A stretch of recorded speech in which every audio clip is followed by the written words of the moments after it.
నమస్కారం, డీనిస్కి స్వాగతం. ముందుగా ఈనాటి ముఖ్యాంశాలు. చంద్రబాబుకు ఓటు వేస్తే పులి నోట్లో తలపెట్టినట్లని హెచ్చరించిన సీఎం జగన్. తమ స్వార్థం కోసం ఏమైనా చేస్తాడని ఆగ్రహం. సీఎం జగన్ అమలు చేసిన సంక్షేమ పథకాలు తమ విజయానికి దోహదపడతాయన్న ఎమ్మెల్యే వెల్లంపల్లి శ్రీనివాసరావు. అర్హులైన ప్రతి ఒక్కరికి పథకాలు అందించినట్లు స్పష్టం. సుజనా చౌదరిపై విమర్శలు చేసిన ఎంపీ కేశినేని నాని. అతని వల్ల రాష్ట్రానికి గాని నగరానికి గాని ఏ మేలు జరగలేదని వెల్లడి. రాజకీయాల్లో విలువలు లేని వ్యక్తి చంద్రబాబు అంటూ విమర్శించిన మంత్రి జోగి రమేష్. పొత్తులు పెట్టుకుంటే తప్ప రాజకీయాలు చేయలేడని ధ్వజం. రాజకీయాలు ఇప్పుడు పాతాళానికి వెళ్లిపోయాయి. విలువలు లేని, విశ్వసనీయత లేని రాజకీయాలు వచ్చేశాయి. వీటిని మార్చేందుకు మీ బిడ్డగా అడుగులు ముందుకు వేస్తున్నానని అన్నారు ముఖ్యమంత్రి వైఎస్ జగన్మోహన్ రెడ్డి. అవాతాతల గురించి పట్టించుకోవాలంటే ప్రేమ ఉండాలి. చంద్రబాబుకు అవాతాతల మీద ప్రేమే లేదన్నారు. చంద్రబాబుకు ఓటు వేస్తే పులి నోట్లో తలపెట్టినట్లని సూచించారు. సీఎం జగన్ మేమంతా సిద్ధం బస్సు యాత్ర 11వ రోజు ప్రకాశం జిల్లాలో కొనసాగుతుంది. ఈ సందర్భంగా సీఎం జగన్ అక్కడ ప్రజలతో ముఖాముఖి కార్యక్రమంలో పాల్గొన్నారు. ఈ సందర్భంగా ముఖ్యమంత్రి జగన్ మాట్లాడుతూ, గత ప్రభుత్వంలో ఎంతమందికి పెన్షన్ వచ్చేది, అప్పట్లో పెన్షన్ ఎంత వచ్చేదో మీకు గుర్తుందా అని అన్నారు. కొన్ని విషయాలు ఆలోచించాలని అవాతాతలను కోరుతున్నానని చెప్పారు. గత ఎన్నికలకు 6 నెలల ముందు వరకు 39 లక్షల మందికి మాత్రమే పెన్షన్ వచ్చేది. మీ బిడ్డ ప్రభుత్వంలో 66 లక్షల మందికి పెన్షన్ ఇస్తున్నామని చెప్పారు. తమ ప్రభుత్వంలో వచ్చిన మార్పు గమనించండి. అవ్వాతాతలు పెన్షన్ కోసం అవస్థలు పడకూడదనేది నా కోరికని అన్నారు. అవ్వాతాతల ఆత్మ గౌరవం గురించి నేను ఆలోచన చేశానని చెప్పారు. దేశంలో ఎక్కడా లేని విధంగా వాలంటీర్ వ్యవస్థను తీసుకొచ్చాం. వాలంటీర్లతో నేరుగా అవ్వాతాతల ఇంటికి పెన్షన్ పంపించామని చెప్పారు. 56 నెలలుగా మన ప్రభుత్వం ప్రతి నెల 1వ తేదీన ఉదయమే పెన్షన్ అందించాం. గత ప్రభుత్వం అరాకొరగా పెన్షన్ ఇస్తూ ఉంటే దానిని మార్పు చేశామని ఆయన స్పష్టం చేశారు. అర్హత ఉంటే చాలు ప్రతి ఒక్కరికి పెన్షన్ అందించాం. ప్రతి గ్రామంలో ఒక సచివాలయం ఏర్పాటు చేశామని చెప్పారు. చంద్రబాబు ఏ ఒక్కరోజు కూడా మీ బిడ్డలాగా అవ్వాతాతల గురించి ఆలోచన చేయలేదు అన్నారు. అవ్వాతాతల గురించి పట్టించుకోవాలంటే ప్రేమ ఉండాలి. 14 ఏళ్లు సీఎంగా చేశానని చంద్రబాబు చెబుతుంటారు. ఏ రోజైనా చంద్రబాబు మీ గురించి ఆలోచన చేశాడా అని అడిగారు. రాజకీయాలు ఇప్పుడు పాతాళానికి వెళ్ళిపోయాయి. విలువ లేని, విశ్వసనీయత లేని రాజకీయాలు వచ్చేసాయి. వీటిని మార్చేందుకు మీ బిడ్డగా అడుగులు ముందుకు వేస్తున్నానని చెప్పారు. 58 నెలలుగా మీ బిడ్డ ప్రభుత్వం వచ్చిన తర్వాత ఈ ఏప్రిల్ కూడా కలుపుకుంటే ఏకంగా 90,000 కోట్ల రూపాయలు ఈ పెన్షన్ రూపకంలో అవ్వాతాతల ముఖంలో చిరునవ్వులు చూసేదానికోసం చేతిలో పెట్టినట్టు అయింది. నేను ఎందుకు ఈ మాట చెప్తా ఉన్నాను అంటే, ఒకసారి గమనిస్తే ఆంధ్ర రాష్ట్రంలో ఇచ్చేది సంవత్సరానికి 24,000 కోట్ల రూపాయలు సంవత్సరానికి ఇస్తా ఉన్న ఏకైక రాష్ట్రం ఆంధ్రప్రదేశ్ అయితే, దాని తర్వాత మీరు గమనిస్తే బీహార్లో చూస్తే 4,300 కోట్లు, ఉత్తరప్రదేశ్లో చూస్తే పెన్షన్ల కోసం ఇచ్చేది 5,160 కోట్లు, కర్ణాటకలో చూస్తే 4,700 కోట్లు, పక్కన తెలంగాణలో చూసినా కూడా 8,180 కోట్ల రూపాయలు. అంతే. ఒక ఆంధ్ర రాష్ట్రం మాత్రం చూస్తే పెన్షన్ల కోసం ఇస్తా ఉన్న డబ్బు ఏకంగా 24,000 కోట్ల రూపాయలు కేవలం దీనికోసం ఇస్తా ఉన్నాం. ఈ విషయాలన్నీ కూడా ఎందుకు చెప్తా ఉన్నాను అంటే, రేపొద్దున మోసం చేసేందుకు 4,000 అంటారు, 5,000 అంటారు, 6,000 అంటారు. ఇంకా అవసరమైతే మోసం చేయడానికి ఎలాగూ చేసేది లేదు కాబట్టి ప్రతి ఒక్కరికి 8,000 కూడా అంటారు.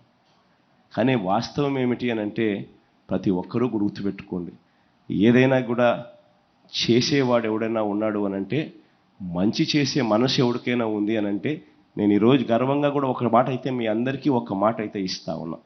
మేనిఫెస్టోలో నేను చెప్పినా చెప్పకపోయినా, ఎందుకనంటే చేయగలిగింది నేను చెప్పాలి, చేయలేనిది నా నోట్లో నుంచి రాకూడదు, నేను చెప్పకూడదు. చేయగలిగిందే చెప్పాలి. కానీ నేను మేనిఫెస్టోలో చెప్పినా చెప్పకపోయినా ఈ 58 నెలల పాలన చూస్తే చాలా కనిపిస్తాయి మీ అందరికీ కూడా. నేను చెప్పనివి చాలా చేసినవి అన్నీ కూడా మీ అందరికీ కూడా కనిపిస్తాయి. మీ అందరికీ కూడా ఒక్క విషయం మాత్రం నేను హామీ ఇస్తా ఉన్నా. ఏదైనా ఎక్కడైనా ఎవరైనా కూడా పేదలకు కానీ, అవ్వాతాతలకు కానీ, పిల్లలకు కానీ, ఇటువంటి ఏ సెక్షన్స్కైనా కూడా మంచి చేసే విషయంలో జగన్తో పోటీ పడే నాయకుడు ఈ దేశంలోనే ఎక్కడా ఉండడని మాత్రం చెప్తా ఉన్నా. వెసులుబాటును బట్టి అవకాశం ఉంటే మాత్రం ఎక్కడా కూడా మీ బిడ్డ తగ్గడు. అవ్వాతాతల విషయంలో మరీ ముఖ్యంగా అసలు తగ్గే అవకాశము, తగ్గే పరిస్థితి అసలు ఉండదని కూడా చెప్తా ఉన్నా. ఈ విషయాలన్నీ కూడా మీ అందరికీ ఎందుకు చెప్తా ఉన్నాను అనంటే 2014లో ఏం జరిగింది అన్నది కూడా మీరందరికీ కూడా తెలిసి ఉండాలి. గతంలో ఇదే చంద్రబాబు నాయుడు 2014లో మీకు గుర్తుందే ఉంటుంది. నా సిద్ధం సభలు చూస్తూ ఉన్నారా, టీవీలలో అన్న చూస్తూ ఉన్నారా మీరంతా? నా సిద్ధం సభల్లో నేను చెప్పే మాటలన్నీ కూడా రాష్ట్ర ముఖ్యమంత్రి వైఎస్ జగన్మోహన్ రెడ్డి చేపట్టిన సంక్షేమ పథకాలు తన విజయానికి ఎంతగానో దోహదపడతాయని సెంట్రల్ నియోజకవర్గం వైఎస్ఆర్సీపీ ఎమ్మెల్యే అభ్యర్థి వెల్లంపల్లి శ్రీనివాసరావు తెలిపారు. గత 3 నెలల నుండి సెంట్రల్ నియోజకవర్గంలో ప్రతి ఇంటికి వెళ్లి జగన్మోహన్ రెడ్డి ప్రభుత్వాన్ని మరోసారి ఆశీర్వదించాలని ప్రజలను విజ్ఞప్తి చేయడం జరిగిందని, ప్రజల నుండి తమ ఎన్నికల ప్రచారానికి అపూర్వమైన స్పందన లభిస్తుందని పేర్కొన్నారు. సెంట్రల్ నియోజకవర్గంలోని 1వ డివిజన్ పరిధిలోని వివిధ కాలువ కట్లపై వైసీపీ ఎమ్మెల్యే అభ్యర్థి వెల్లంపల్లి శ్రీనివాసరావు ఎన్నికల ప్రచారం నిర్వహించారు. స్థానిక కార్పొరేటర్ వైసీపీ నాయకులతో ప్రతి ఇంటికి వెళ్లి ఫ్యాన్ గుర్తుకు ఓటు వేయాలని ప్రజలను అభ్యర్థించారు. ఈ సందర్భంగా తెలుగుదేశం సెంట్రల్ అభ్యర్థి బోండా ఉమామహేశ్వరరావు సతీమణి రాజకీయ లబ్ధి కోసం తనపై అసత్య ఆరోపణలు చేస్తున్నారని మండిపడ్డారు. జగన్మోహన్ రెడ్డి తనకు సెంట్రల్ నియోజకవర్గం బాధ్యత అప్పగించిన నాటి నుండి నేటి వరకు ప్రతి ఇంటికి వెళ్లి సమస్యలను అడిగి తెలుసుకోవడం జరుగుతుందని చెప్పారు. మే 13న జరగనున్న ఎన్నికలలో తాను 25,000 మెజారిటీతో విజయం సాధిస్తానని ధీమా వ్యక్తం చేశారు.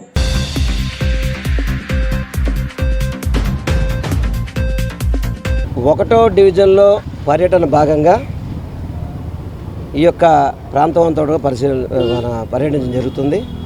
ప్రజల నుంచి మంచి స్పందన వస్తుంది. మా సోదరిమణి కార్పొరేటర్ గారు సునీత గారు, ఇతర పార్టీ నాయకులందరూ కలిసి ఈ పర్యటన చేస్తున్నాం. దాదాపు ఈ డివిజన్లో నేను 5వ 4వ రావడం జరిగింది. ఇది 5వ అంట. అంటే జగన్మోహన్ రెడ్డి గారు నా టికెట్ అనౌన్స్ చేసిన తర్వాత కంటిన్యూగా ప్రజలతోనే ఉన్నాను. ఎలక్షన్ కోడ్ రానంత వరకు కూడా ఎక్కడ అభివృద్ధికి అవకాశం ఉంటే అక్కడ అభివృద్ధి చేసే విధంగా ముందుకెళ్ళాను. అవి కంటిన్యూ అవుతున్నాయి. తప్పకుండా ఈ నియోజకవర్గంలో గెలుపైతే మాత్రం 100 రూపాయలు ఖాయం, దాంట్లో ఎటువంటి డౌట్ లేదు.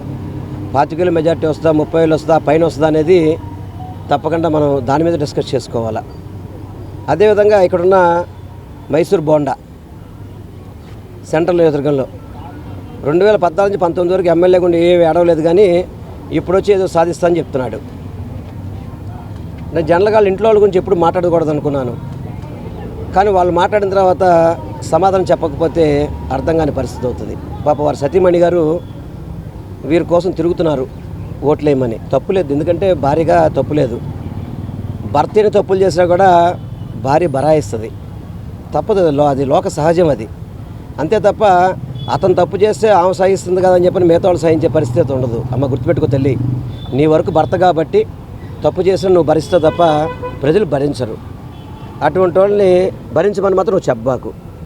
నేను పాపం చాలా చెప్పుకొచ్చింది ఆమె, ఏదో వెల్లంపల్లి స్థానికేతరుడు అది ఇది అని చెప్పుకొస్తుంది. అతను ఓడిపోతాడు, ఓడిపోతే ఇక్కడ ఉంటాడా, మళ్ళీ పోటీ చేస్తాడని కాగితం రాసే వాళ్ళని అడుగుతుంది తల్లి. పాపం తల్లి, నువ్వు ఎక్కడ ఉంటున్నావు తల్లి? నువ్వు మీరుండేది ఎక్కడ తల్లి? ఈస్ట్ కాన్స్టిట్యున్సీలు కాదు, మీ ఇల్లు అక్కడ కాదు ఉండేది. నిజం చెప్పు తల్లి. జనరల్గా బాగున్నామంటే పచ్చి అబద్ధాలు ఆడతాడు, తాగుబోతు, అవన్నీ నాకు తెలుసు. కానీ నువ్వు ఇంట్లో మహాలక్ష్మి తల్లి, నీ పేరు సుజాత అనుకుంటాను, నాకు పేరు ఐడియా లేదు. ఇంట్లో లక్ష్మీ తల్లి దాకా ఉంటావు నువ్వు చెప్పు తల్లి, నువ్వు ఎక్కడ ఉంటావు తల్లి? ఉండేది ఈస్ట్ కాన్స్టిట్యున్సీలు కాదా? మరి నువ్వు ఉంటూ నన్ను అడగడం కరెక్టా? నువ్వు పోని చెప్పు. నేనన్నా నగరానికి అధ్యక్షుడిగా పనిచేశాను, మంత్రిగా పనిచేశాను, ఎన్టీఆర్ జిల్లా అధ్యక్షుడు ఉన్నా కాబట్టి నాకు అందరితో పరిచయాలు ఉన్నాయి. మరి మీ శ్రీవారు వారు ఏం పనిచేశారు? ఓన్లీ ఎమ్మెల్యేగా పనిచేశాడు. మీరు ఎలక్షన్ కేసు ఎఫిడవిట్లో కూడా మీ అడ్రస్ ఈస్ట్ కాన్స్టిట్యున్సీ దాన్ని చూసుకోండి ఒకసారి. మీరు ఎలక్షన్స్కి మీరు ఎఫిడవిట్ వేస్తారు కదా 2014లో 2019లో, వాటిలో మీ ఈస్ట్ కాన్స్టిట్యున్సీ అడ్రస్సే పెట్టారు దాంట్లో కూడా. ఒకసారి చూడతా బంగారు తల్లి, ఎందుకంటే పాపం ఏదో మీడియా ఉంది కానీ మాట్లాడచ్చు తల్లి. అదేవిధంగా ఎవరో నేను ఏదో ఏసీలు తీసుకుని ఎక్కొట్టామని చెప్పావు తల్లి. నిజంగా తల్లి, నా అడ్రస్ అయితే మారలేదు. ఎప్పుడు కూడా నేను బ్రాహ్మణులు ఉన్నాను. చెప్పు తల్లి, వాళ్ళకి ఏమన్నా అవకాశం ఉంటే అవసరం ఉంటే రమ్మని చెప్పు. ఎందుకంటే నేను మీ ఆయనలాగా డబ్బులు ఎక్కొట్టి తిరుపతి పారిపోలా. తుప్పు సామాలు చెత్త సామాలు దొంగిలించి నా మీద కేసులు వెళ్ళాను. నా మీదేమి మీ ఆయన తిరుపతి ఎందుకు పారిపోయాడు, మీ విధంగా మీకు ఏ విధంగా అంటే నేను ఆ లోతులకు వెళ్ళదలుచుకోలేదు. కానీ తప్పు తల్లి, నువ్వు మీ ఆయన చేసిన చెప్పుకో, ఇబ్బంది లేదు. అందరికీ నమస్కారం అండి. ఈరోజు 1వ డివిజన్లోకి మన ఎమ్మెల్యే అభ్యర్థి అయినటువంటి ఎల్లంపల్లి శ్రీనివాసరావు గారు లెనిన్ నగర్, వెంకటేష్ నగర్ పర్యటన జరిగింది. ఏదైతే జగన్మోహన్ రెడ్డి గారు ప్రవేశపెట్టిన సంక్షేమంతో పాటు అభివృద్ధి కూడా సార్ రాగానే ఒక 5 బోర్లు శాంక్షన్ చేయడం జరిగింది. ఇప్పుడు తిరిగిన రోడ్డు కూడా వేయడం జరిగింది. సార్ రాగానే అభివృద్ధి కూడా చాలా ముందుకు తీసుకెళ్తున్నారు. ఇంకా ఏదైతే మనం ప్రతి గడపకి వెళ్ళినప్పుడు సార్తో 4-5 పథకాలు రావడం జరుగుతుందని చెప్తున్నారు. ఇప్పుడు సచివాలయాన్ని ఏర్పాటు చేశారు, వాలంటీర్లు తీసుకొచ్చారు. ఈ ప్రభుత్వాన్ని ఎంత సహకరిస్తుంటే చంద్రబాబు నాయుడు వాలంటీర్లను ఆప్ చేసి వృద్ధులను కూడా సచివాలయానికి తీసుకెళ్లి ఫంక్షన్లు ఆప్ చేసే పరిస్థితి తీసుకొస్తున్నారు. ఏదైతే ప్రజలు ఆలోచించాలి, రేపు రాబోయే ఎలక్షన్స్లో కూడా ఫ్యాన్ గుర్తు కొట్టేసి మన ఎమ్మెల్యే అభ్యర్థులు వెల్లంపల్లి శ్రీనివాసరావు గారిని, జగన్ గారిని ఆశీర్వదించాలని కోరుకుంటున్నాను. Thank you. సుజనా చౌదరి వల్ల రాష్ట్రానికి కానీ విజయవాడకి కానీ ఏ మేలు జరగలేదని విజయవాడ ఎంపీ కేశినేని నాని విమర్శించారు. కూటమి అభ్యర్థులు ఓడిపోయాక సొంత రాష్ట్రము హైదరాబాద్ వెళ్లిపోవడం ఖాయమన్నారు. ఎన్నికల ప్రచారంలో భాగంగా పశ్చిమ నియోజకవర్గ 37వ డివిజన్లో కార్పొరేటర్ మండేపూడి చటర్జీతో కలిసి నియోజకవర్గ వైసీపీ ఎమ్మెల్యే అభ్యర్థి షేక్ ఆసిఫ్ విజయవాడ ఎంపీ కేశినేని నాని ప్రచారం నిర్వహించారు. ఈ సందర్భంగా గడప గడపకు తిరుగుతూ ప్రభుత్వం చేసిన సంక్షేమ పథకాలను వివరిస్తూ ఓట్లను అభ్యర్థించారు. అనంతరం నాని మాట్లాడుతూ టీడీపీ ఎంపీ అభ్యర్థి చిన్నిపై తీవ్ర విమర్శలు చేశారు. చిన్ని ఒక మోసగాడు, రియల్ దందాలు చేసిన వ్యక్తిని వ్యాఖ్యానించారు. ఫేక్ ఎంపీ స్టిక్కర్లు వేసుకుని హైదరాబాద్లో రియల్ దందా నడిపి పేదవారిని మోసం చేశాడన్నారు. కూటమి ఎంపీ, పశ్చిమ ఎమ్మెల్యే అభ్యర్థులు టూరిస్టులు పోటీ చేయడానికి మాత్రమే విజయవాడ వచ్చారన్నారు. ఓడిపోగానే వెళ్లిపోతారని, వారికి ఓటమి ఖాయమన్నారు. ఈ కార్యక్రమంలో స్థానిక వైసీపీ నాయకులు, కార్యకర్తలు పాల్గొన్నారు.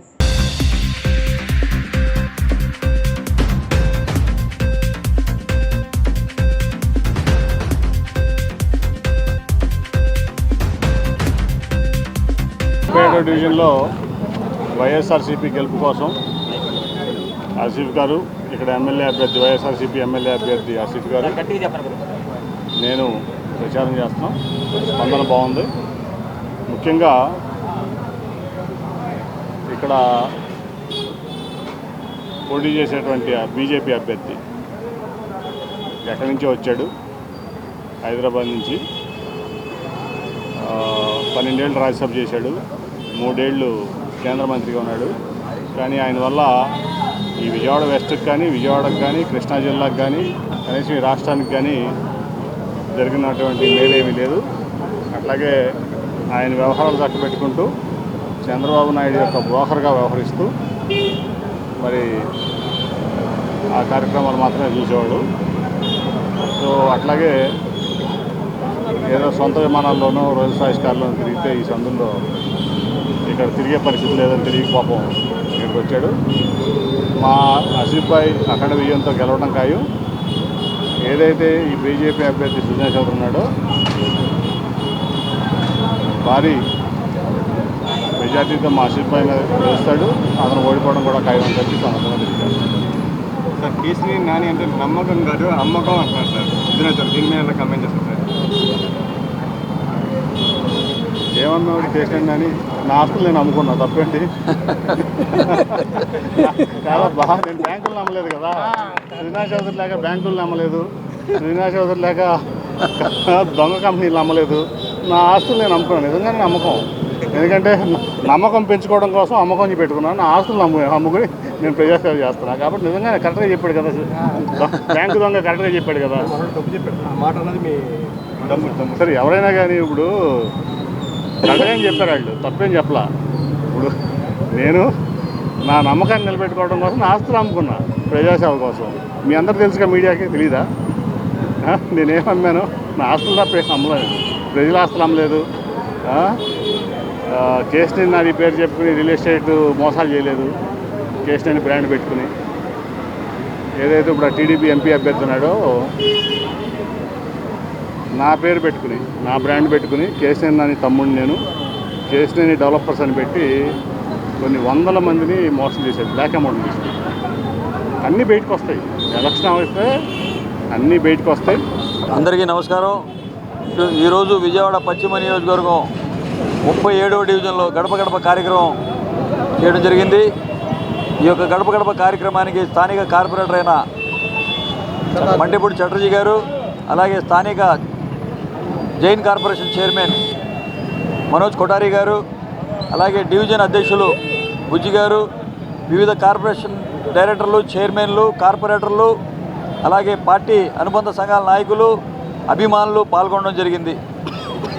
ప్రతి షాపుకి వెళ్ళి, ఏదైతే ఇదంతా కమర్షియల్ ఏరియా, ఈ షాపులకి వెళ్ళి మేము వ్యాపారస్తులకు అండగా ఉంటాం, మా ప్రభుత్వం వ్యాపారస్తులకి అండగా ఉంటుంది, నేను మీకు అండగా ఉంటాను, స్థానికుడిని, ఒకసారి అవకాశం ఇవ్వండి, ఏదైనా సమస్యలు ఉంటే ఆ సమస్యలు పరిష్కరిస్తూ మేము ముందుకెళ్తాం, తప్పకుండా మీకు అందుబాటులో ఉంటానని చెప్పి చెప్పడం జరిగింది.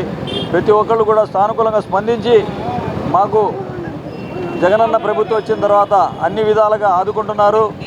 మాకు అన్ని వేళలా అందుబాటులో ఉండే కార్పొరేటర్ గారు కానీ, అలాగే చైర్మన్ గారు కానీ ఉంటున్నారని చెప్పడం జరుగుతుంది.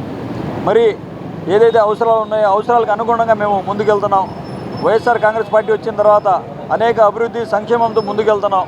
అలాగే ఈరోజు ఎవరో కావాలని చెప్పేసి సుజనా చౌదరి గారు ఇక్కడ స్థానికుడు కాదు, ఆయన ఎక్కడి నుంచో వచ్చి ఇక్కడ పోటీకి పెట్టడం జరిగింది. మరి నేను ఒకటే అడుగుతున్నాను, ఏదైతే సమస్యలు ఉన్నాయో ఆ సమస్యలు పరిష్కరించాం, అభివృద్ధి చేశాం. మరి ఏ ఒక్కరికి కూడా తెలియకుండా, స్థానికం కూడా కాకుండా ఇక్కడ వచ్చి ఓట్లు అడుగుతున్నారు. ప్రజలు గమనించాలి. 37వ డివిజన్లో చటర్జీ గారి ఆధ్వర్యంలో మా స్థానిక ప్రెసిడెంట్ గారు బుజ్జి గారు దగ్గరుండి చేసేసి ఈ డివిజన్లో ఇక్కడ ప్రెసిడెంట్ గారిని, ఇక్కడ మన ఇన్ఛార్జ్ గారిని ఆసిఫ్ గారిని మరియు మన ఎంపీ గారు కేసీఆర్ నాని గారిని చెప్పడం జరుగుతుంది. ఇక ప్రతి డోర్ టు డోర్ వెళ్తున్నారండి. మీ మీడియా ద్వారా ఒకటే చెప్పదలుచుకున్నామండి, ఇక్కడ బీజేపీకి సీటు కేటాయించారు. బీజేపీకి ఈ డివిజన్లో పనే లేదు. సుజనా చౌదరి ఇక్కడ మనిషే కాదు, సుజనా చౌదరికి ఇక్కడ ఓట్లు పడవు, ఖచ్చితమైన మాట. అతని ఇల్లు కూడా ఇక్కడ కాదు. రేపు అతనికి ఏమైనా ఓట్లు ఇచ్చినా మళ్ళీ వెళ్ళిపోతారు హైదరాబాద్కి, మళ్ళీ మనం ఢిల్లీ చుట్టూ ప్రదర్శన చేయాలా. కాబట్టి ఇక్కడ స్థానికుడైన ఆసిఫ్కి ఖచ్చితంగా ఓట్లు పడతాయి, వాళ్ళకి అనుకూలంగానే ఓటు పడతాయి ఖచ్చితంగా. నార్త్ ఇండియన్స్ కూడా మొత్తం ఆసిఫ్ గారు ఇక్కడ లోకల్, ఆయనకే ఓటు వేస్తారు. సుజనా చౌదరి లాంటి వాళ్ళు ఎంతోమంది వచ్చారు, వెళ్ళిపోయారు, కనపడలా. మళ్ళీ మీ ద్వారా సుజనా చౌదరి గారికి క్లియర్గా చెప్తున్నాం, మీరు ఎక్కడి నుంచో వచ్చేసి ఇక్కడ స్థానిక జనాలకి ఏం పని చేయకుండా మీరు ఓటాడే హక్కు లేదు మీకు. ఇక్కడ ఎన్ని సందులు ఉన్నా కూడా మీకు తెలియదు, ఇక్కడ స్థానిక సమస్యలు కూడా మీకు తెలియదు. ఊరికే వచ్చేసేసి నేను డబ్బు ఉన్నాడు అనేసి నేను వచ్చేసి ఓట్లు వేస్తారనేసి మీ భ్రమ. ఇక్కడ మీకు ఓట్లు ఎటువంటి పరిస్థితుల్లో పడవు. ఉయ్యూరులో నిర్వహించిన ప్రజాగళం కార్యక్రమంలో చంద్రబాబు చేసిన వ్యాఖ్యలపై నేడు మంత్రి జోగి రమేష్ కౌంటర్ ఇచ్చారు. గంగూరులో తన కార్యాలయంలో ఆయన మీడియాతో మాట్లాడుతూ రాజకీయాల్లో విలువలు లేని వ్యక్తి చంద్రబాబు అంటూ విమర్శించారు. చంద్రబాబు ఇప్పుడు ఎవరితో పొత్తులు పెట్టుకుంటారో కూడా చెప్పలేని పరిస్థితి ఏర్పడిందన్నారు. విలువలు లేనివాడు, విశ్వసనీయత లేనివాడు, ఎప్పుడు ఎవరితో పొత్తు పెట్టుకుంటాడో, ఎప్పుడు ఎవరితో పొరలాడతాడో, ఎప్పుడు ఎవరితో తెగదెంపులు చేసుకుంటాడో, మరలా వాళ్ళ దగ్గరికి వెళ్ళి కాళ్ళ బేరానికి వచ్చి కాళ్ళు పట్టుకుంటాడో, అసలు రాజకీయ విలువలు లేనివాడు, విశ్వసనీయత లేనివాడు, రాజకీయాల్లో పనికిరానివాడు నారా చంద్రబాబు నాయుడు.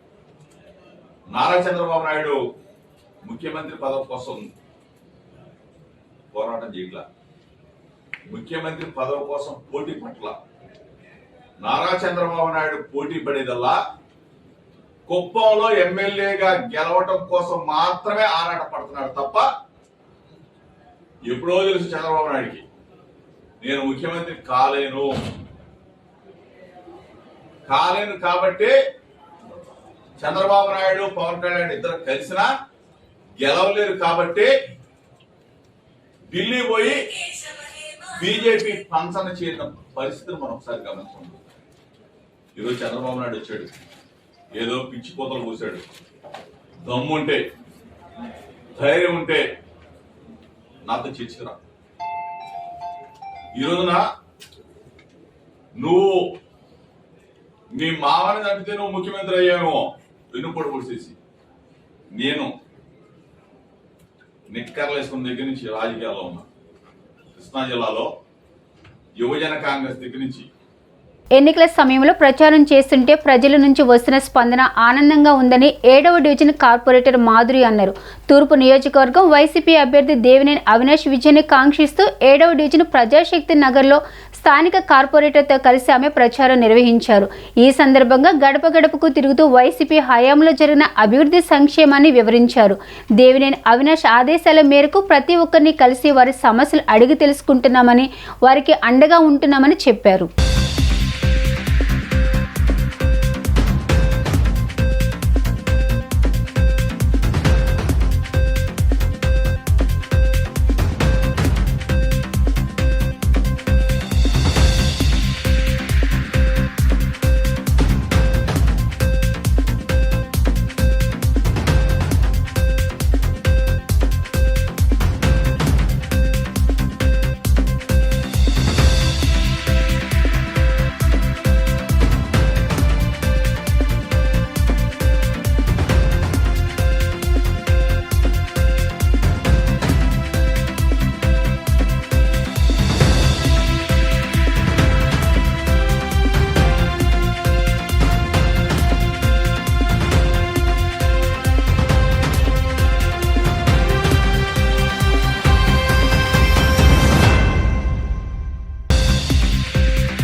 ఈరోజు దేవినేని అవినాష్ గారి ఆదేశాల మేరకు దేవినేని క్రాంతి గారితో ప్రజాశక్తి నగర్లో 7వ డివిజన్లో తిరగడం జరిగింది.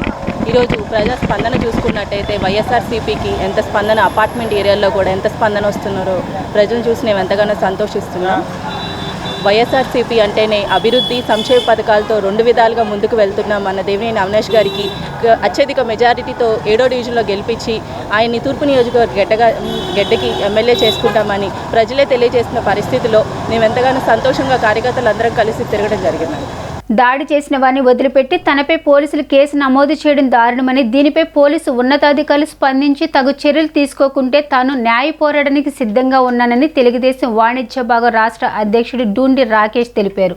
వ్యవస్థలను అడ్డుపెట్టుకుని కక్ష సాధింపులకు గురి చేస్తున్నారని, క్రమశిక్షణతో మెలిగే ఆర్యవైశ్యులపై పోలీసులు దాడులకు పాల్పడడం సరికాదని తెలిపారు. విజయవాడ ఆర్యవైశ్య సంఘ ప్రమాణ స్వీకారం కార్యక్రమంలో తెలుగుదేశం పార్టీ వాణిజ్య విభాగం రాష్ట్ర అధ్యక్షుడు డూండి రాకేష్పై వైసీపీ నేతలు దాడి చేయడాన్ని నిరసిస్తూ విజయవాడ గాంధీనగర్లోని తెలుగుదేశం పార్టీ కార్యాలయం ఆవరణలో ఆర్యవైశ్య సంఘం నాయకులు ఆందోళన కార్యక్రమం చేపట్టారు. ఈ ఆందోళన కార్యక్రమానికి పలువురు ఆర్యవైశ్య సంఘం రాష్ట్ర నాయకులు మద్దతు తెలపగా, వైకాపా ప్రభుత్వం వేధింపులకు గురై పేద మధ్యతరగతి ఆర్యవైశ్యుల సమస్యలపై పోరాటం చేస్తున్నాననే నెపంతో రాకేష్పై ఉద్దేశపూర్వకంగానే వైకాపా రౌడీలు దాడి చేశారని ఈ సందర్భంగా పలువురు ఆర్యవైశ్య సంఘం నాయకులు ఆగ్రహం వ్యక్తం చేశారు. దాడి చేసిన వారిని వదిలిపెట్టి తనపై పోలీసులు కేసు నమోదు చేయడం దారుణమని, దీనిపై పోలీసు ఉన్నత అధికారులు స్పందించి తగు చర్యలు తీసుకోకుంటే తాము న్యాయ పోరాటానికి సిద్ధంగా ఉన్నానని రాకేష్ తెలిపారు. నిన్న ఆర్యవైశ్య సంఘం ప్రమాణ స్వీకారం సందర్భంగా జరిగిన దాడిలో మా అధ్యక్షుడు వాణిజ్య విభాగం అధ్యక్షుడు డూండి రాకేష్ గారిని టార్గెట్ చేసుకుని కొంతమంది రౌడీలు ఆర్యవైశ్య సంఘానికి సంబంధం లేని వ్యక్తులు ఎంటర్ అయి వారితో గొడవపడి, అంతేకాకుండా పోలీసులు కూడా ఒక ప్రవర్తన చూస్తే ఒక రౌడీ మూకల ప్రవర్తనలాగా ఉంది. ఒక సీసీ ఫుటేజ్ చూస్తుంటే చాలా దారుణంగా ఒక వ్యక్తిని చొక్కా పట్టుకుని కొట్టుకుంటా పోలీస్ స్టేషన్కి తీసుకెళ్ళడం అంటే ఈ ఘటనని తీవ్రంగా ఖండించాల్సిన విషయం. ఇటువంటి పోలీస్ అధికారులు అత్యుత్సాహం ప్రదర్శిస్తున్నారు కొంతమంది వ్యక్తుల వెనకమాల చేరి. మీకు ఎన్నోసార్లు మా నాయకులు వారు హెచ్చరిస్తున్నారు, నిర్భయంగా నిష్పాక్షికంగా వ్యవహరించండి, శాంతియుతంగా ఎలక్షన్స్ చేయండి అని చెప్తున్నా కూడా కొంతమంది వ్యక్తులు అత్యుత్సాహంతో చేసిన ఈ ఘటనని తీవ్రంగా ఖండిస్తున్నాం. మా పార్టీ తరఫున తీవ్రంగా ఖండిస్తున్నాం. ఇటువంటి ఘటనలు రెగ్యులర్గా చూస్తున్నాం. ఇవాళ మా డూండి రాకేష్ మీద జరిగింది. రోజు మొన్న అనంతపూర్లో చూస్తే ఒక నమాజ్ జరిగే సమయంలో ఒక ముస్లిం యువతపై చెప్పు పెట్టి కొట్టారు. ఇటువంటి సంఘటనలు రోజు రోజుకి జరుగుతూనే ఉన్నా కూడా కొంతమంది మన ఉన్నతాధికారుల ప్రోద్బలంతో, ముఖ్యంగా విజయవాడ నగరంలో ఒక పెద్ద అధికారి ప్రోద్బలంతో ఇటువంటి సంఘటనలు జరుగుతున్నాయి. రోజు ప్రచార వార్తాపత్రికల్లో చూస్తున్న ఆ వ్యక్తి పేరు కూడా. వెంటనే అతన్ని ఇక్కడి నుంచి తప్పించి మాకు న్యాయం చేయాలని కోరుతున్నాం. ఎవరైతే ఈ దాడికి పాల్పడిన పోలీసు అధికారులందరూ వచ్చి బేషరతుగా మాకు రాకేష్ గారికి క్షమాపణ చెప్పాలని మేము తెలుగుదేశం పార్టీ తరఫున మేము కోరుకుంటున్నాం.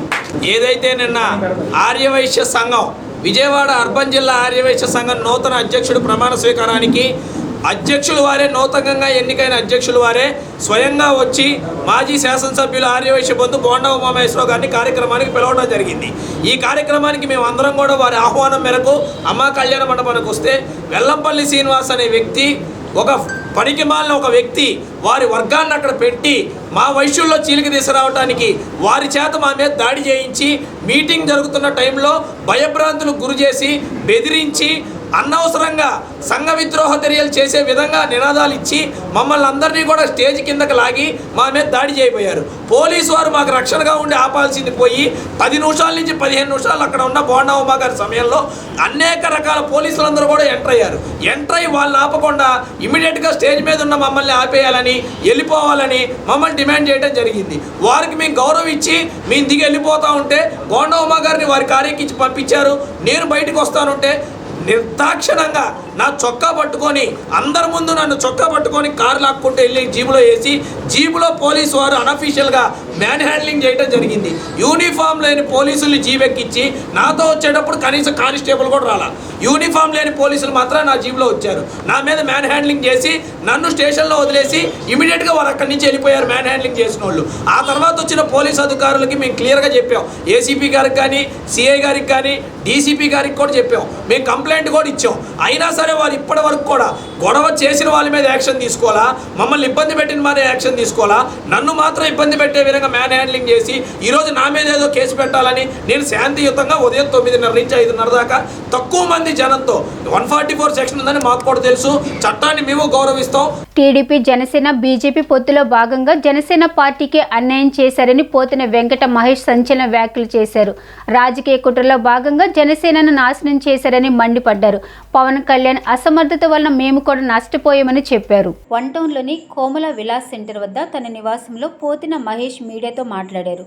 జనసేన నేత పవన్ కళ్యాణ్ పొత్తులో భాగంగా తీసుకున్న సీట్లపై కాపులెవరూ సంతృప్తిగా లేరని చెప్పారు. పొత్తులో భాగంగా 24 సీట్లు తీసుకోవడం ఏపీలో కులాల మధ్య పవన్ కళ్యాణ్ చిచ్చు పెడుతున్నారని మండిపడ్డారు. కాపులు, బీసీల మధ్య చిచ్చు పెట్టే కుట్ర పన్నారని ధ్వజమెత్తారు. రాబోయే రోజుల్లో తన భవిష్యత్ కార్యాచరణను ప్రకటిస్తానని వ్యాఖ్యానించారు. ఈ సందర్భంగా పార్టీ సభ్యత్వానికి, తన పదవికి ఆయన రాజీనామా చేశారు. అందరికీ నమస్కారం. ఈరోజు ఉదయం మీరు చూశారు, జనసేన పార్టీలో నాకున్న పదవి బాధ్యతలకి, క్రియాశీలక సభ్యత్వానికి రాజీనామా చేశాను. ఇప్పుడు నేను మాట్లాడుతున్న మాటలన్నీ కూడా ఏదో ఆవేశంతోనో లేకపోతే సీటు రాలేదనేటువంటి అసంతృప్తితోనో మాట్లాడేటువంటి మాటలు కావు. నేను మాట్లాడే ప్రతి మాట కూడా ఎంతో ఆలోచనతో, ముందు చూపుతోనే మాట్లాడుతా ఉన్నా. నాయకుడంటే ఒక నమ్మకం, ఒక భరోసా, భవిష్యత్తుని ఇచ్చేవాడిని నాయకుడు అంటారు. నటించేవాడు ఎప్పటికీ కూడా నాయకుడు కాలేడు. ముఖ్యంగా రాజకీయాల్లో నటించేటువంటి వ్యక్తి ఎప్పటికీ ఎవ్వరికి భరోసా ఇవ్వలేరు. కానీ చాలామందికి నాయకత్వం యొక్క అర్థం తెలియకపోవచ్చు. అది తెలుసుకున్నప్పుడు మాత్రమే రాజకీయ పార్టీలు పెట్టాలి. మేమందరం కూడా పవన్ కళ్యాణ్ గారిని, జనసేన పార్టీని నమ్మి అడుగులు వేశాం.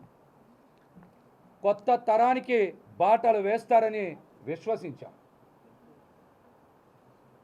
వారు ఏం మాట్లాడినా, ఎలా ప్రవర్తించినా రాజకీయాల్లో మార్పు తీసుకువస్తారని, కొత్త తరం నాయకత్వాన్ని ప్రోత్సహిస్తారని, తయారు చేస్తారని నమ్మాం. గుడ్డిగా అడుగులు వేశాం. గుడ్డిగా అడుగులు వేశాం. ముఖ్యంగా యువ రక్తం పవన్ కళ్యాణ్ గారు ఏదో చేస్తారని, మార్పు తీసుకువస్తారని 2014లో పోటీ చేయకపోయినా 2019లో పోటీ చేసి ఒక్క స్థానంలోనే గెలుపొందిన 2024లో అద్భుతం జరుగుతుందని, ప్రజలకి మేలు చేస్తారని మేమందరం కూడా ఆశించి భంగపడ్డాం. ఈరోజు భంగపడ్డాం. జరుగుతున్నది ఏంటో, జరిగిందేంటో మాకెవరికి అర్థం కాక పిచ్చెక్కి మేము జుట్లు పీక్కుంటా ఉన్నాం. కానీ మా నాయకుల్లో మాత్రం స్పందన లేదు. ముఖ్యంగా మా నాయకులు పవన్ కళ్యాణ్ గారు రాష్ట్ర ప్రజలకి, అదేవిధంగా కాపు సామాజిక వర్గానికి, కాపు యువతకి, నాలాంటి కొత్త తరం రాజకీయ నాయకులకి నిస్వార్థంగా ప్రజలకి సేవ చేయాలని వచ్చేటువంటి కొత్త తరం రాజకీయ నాయకులకి ఆయన సమాధానం చెప్పాలి. అలాగే ఇప్పుడు నేను చెప్తున్నటువంటి ప్రతి ఒక్కరు కూడా పవన్ కళ్యాణ్ గారి నిజస్వరూపం కూడా తెలుసుకోవాలి. ఆయన ఆలోచనలు ఏ విధంగా ఉంటాయి అని ప్రతి ఒక్కరు కూడా అర్థం చేసుకోవాలి. రాజకీయాల్లోకి ఎవరైనా సేవ చేయాలని వస్తారు, పేరు ప్రతిష్టలు సంపాదించాలని వస్తారు, 10 కాలాల పాటు ప్రజల హృదయాల్లో ఉండాలనుకుంటారు. కానీ మా నాయకుడిని చూసిన తర్వాత మేడి పండు చూడ మేలిమై ఉండను, పొట్ట విప్పి చూడ పురుగులుండను అన్నది. భగవద్గీత నిత్య నూతనమని గీతా విజన్ ట్రస్ట్ వ్యవస్థాపకులు పొక్కులూరి సుబ్బారావు అన్నారు. భగవద్గీత ప్రచారమే తన ధ్యేయమని ఆయన స్పష్టం చేశారు. భగవద్గీత పారాయణ గ్రంథం కాదని ఆచరించాల్సిన గ్రంథమని ఆయన విశదీకరించారు. గీతా విజన్ ట్రస్ట్ ఆధ్వర్యంలో క్రోధినామ సంవత్సర ఉగాదిని స్వాగతిస్తూ వివిధ రంగాలకు చెందిన ప్రముఖులను శ్రీ గీతా ఫౌండేషన్ అవార్డులతో సత్కరించారు. సత్యనారాయణపురంలోని గాయత్రి కన్వెన్షన్ హాల్లో జరిగిన ఈ కార్యక్రమంలో డాక్టర్ ఎంజే నాయుడు, డాక్టర్ మాధవి దంపతులతో పాటు AP greenery and beautification corporation MD Bommireddy Rajasekhar Reddy, personality development ప్రముఖులు కె పద్మావతి తదితరులు అవార్డులు అందుకున్న వారిలో ఉన్నారు.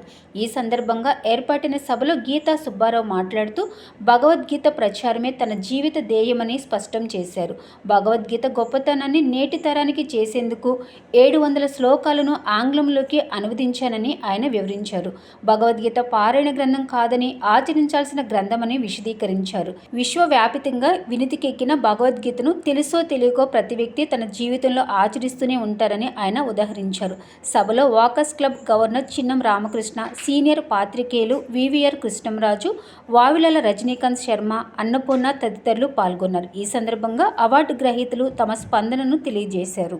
శ్రీమద్ భగవద్గీత ఇది మానవ జీవన శాస్త్రం. భగవద్గీత అంటే భగవంతుడు, గీత అంటే ఒక ప్రామాణికత. గీత అంటే పాట కాదు, గీతం కాదు, అది ఒక ప్రామాణికత. ఇప్పుడు లక్ష్మణ రేఖ ఇలా ఏమంటారో ఆ రకంగా అదే అర్థాన్ని వస్తుందన్నమాట. కాబట్టి భగవద్గీత అనేది ఆచరణ శాస్త్రం, పారాయణ గ్రంథం కాదు. ఇది చాలా ముఖ్యమైన విషయం. భగవద్గీత ఆచరణ గ్రంథం కానీ పారాయణ గ్రంథం కాదు. చాలామంది దాన్ని ఆచరణ గ్రంథం, పారాయణ గ్రంథం కింద మార్చేశారు. దానివల్ల ఏమీ ఉపయోగం లేదు, ఏం చదువుతున్నామో అర్థం కాదు, దాని అర్థం తెలియదు. కేవలం దాన్ని స్పష్టంగా చదవడం అది తప్ప నేను అనడం లేదు, కానీ అక్కడికే పరిమితం కాకూడదు. దానిలో ఉండేటువంటి లోతును తెలుసుకోవాలి. ఇప్పుడు ముఖ్యమైనటువంటి విషయం ఏంటంటే భగవద్గీత ఆచరణ గ్రంథం అని అన్నాం. భగవద్గీతని తెలిసి ఆచరిస్తున్న వాళ్ళకంటే నా పరిశోధనలో తేలిన విషయం ఏంటంటే, ఇప్పుడు మాటలో చెప్పాలంటే నా సర్వేలో తేలిన విషయం ఏంటంటే, భగవద్గీతని తెలిసి ఆచరిస్తున్న వాళ్ళు చాలా నామమాత్రం, తెలియకుండా ఆచరిస్తున్న వాళ్ళు అసంఖ్యాకం. విశ్వవ్యాప్తంగా, ప్రపంచవ్యాప్తంగా ఇది పరమ సత్యం. ఇది వెలుగులోకి రాలేదు. అందుకని ప్రత్యక్ష గీత బోధనే నా యొక్క జీవన సందేశంగా ఉంది. అది నా జీవిత లక్ష్యంగా పెట్టుకున్నాను. ఇక మరి నేను కూడా కొంచెం వృద్ధాప్యంలోకి వచ్చా కాబట్టి ఇక నా శేష జీవితం అంతా కూడా ప్రత్యక్ష గీత ప్రచారానికే వినియోగించాలి వివిధ రూపాల్లో. ఇప్పుడు సమకాలీనంగా ఉండాలి. నేను కొన్ని డిస్కవరీస్ చేశాను. నేను డిస్కవరీ అంటే ఉన్నదే చెప్పడం, మరుగుపడిపోయిందని. కొలంబస్ డిస్కవర్డ్ అమెరికా అంటారు. అమెరికా ఉంది, కొలంబస్ చెప్పకముందు కూడా అమెరికా ఉంది. కానీ కొలంబస్ దాన్ని ఉందని చెప్పాడు. అలాగే సూర్యుడికి మొట్టమొదట భగవద్గీత బోధించారు శ్రీమన్నారాయణుడు అనేటువంటి విషయం ఆయనే చెప్పారు. ఈ విషయం చాలామందికి తెలుసు, పండితులకు తెలుసు, కానీ ఇది బాగా బహుళ ప్రచారంలోకి రాలేదు. విజయవాడ పశ్చిమ నియోజకవర్గాన్ని ఉత్తమ నియోజకవర్గంగా తీర్చిదిద్ది అభివృద్ధి దిశలో తీసుకెళ్తున్నానని సుజనా చౌదరి పేర్కొన్నారు. పశ్చిమ నియోజకవర్గ బీజేపీ విస్తృత స్థాయి సమావేశం భవానీపురంలోని కార్యాలయంలో జరిగింది. కార్యక్రమానికి ముఖ్య అతిథిగా హాజరైన పశ్చిమ బీజేపీ అభ్యర్థి వై సుజనా చౌదరి మాట్లాడుతూ ఈ నియోజకవర్గంలోని ముఖ్య సమస్యలు గుర్తిస్తున్నామని, త్వరలోనే మేనిఫెస్టో రూపొందిస్తామని తెలిపారు. నియోజకవర్గంలో రోడ్లను విస్తరించడంతో పాటు విద్యుత్ లైన్లను అండర్ గ్రౌండ్ కెంప్లింగ్ చేయాల్సిన అవసరం ఉందన్నారు.